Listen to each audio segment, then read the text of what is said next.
So XY Chelsea is a XY documentary Chelsea. about Chelsea Manning, and who was in prison from 2010 to whenever it was 2017 for leaking classified information that was then released in unredacted form on WikiLeaks. Everyone knows the background to this. So this was made by British artist filmmaker Tim Hawkins, who apparently started it as a very different project. Apparently started it as a project about prisoners who were unfilmable, and wrote to Manning to ask if she would cooperate, and they started corresponding. And then, of course, Obama commuted the sentence.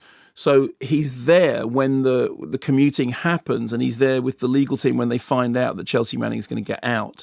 So the doc has her team getting the news, making arrangements for her to be taken, to follow as she comes out, to be taken to a safe house to decompress, which is a woodland retreat. And this is the first time she's been out after, this lengthy imprisonment. Here's a clip. I could hear the river from prison on a non-windy day, because there was the Missouri River right outside the prison itself. Through the tree, if you go beyond the tree line of the prison, there's the river.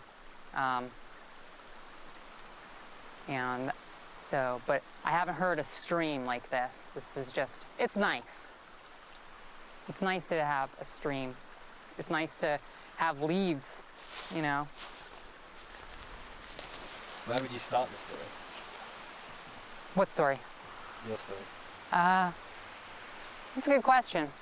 So the film sort of starts its story with Chelsea Manning coming out and then finding her feet, recalling her life inside, which sounds horrendous, and then adjusting to life outside, preparing to face the media, getting a social media profile. XY Chelsea is her Twitter handle. That's where that title comes from.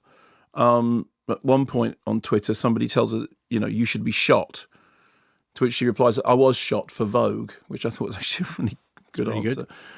Starts campaigning under the slogan, "We got this," ends up running for Senate.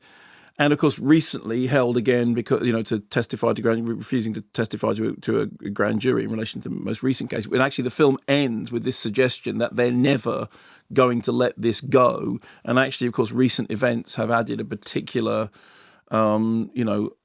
ominous air to that particular claim.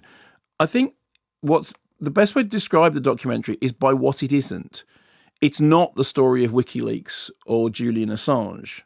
Much as I know he wants to be the centre of every story, it's not about him or about WikiLeaks. It's not the story of gender confirmation surgery. It is a story of Chelsea Manning and her identity and who she is and who she's always been, and how she got to be the person at the middle of this extraordinary, storm of events.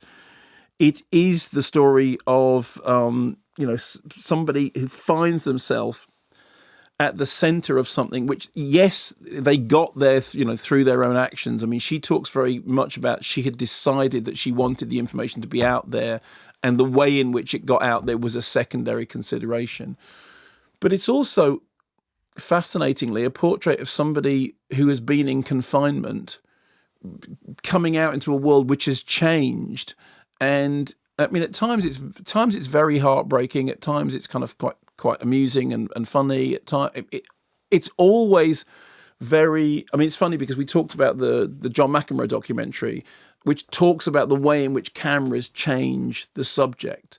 And I thought what I liked about this documentary was it does try to sort of retain a distance to view its subject and the events around her with a non-intrusive eye, but also to give her a voice.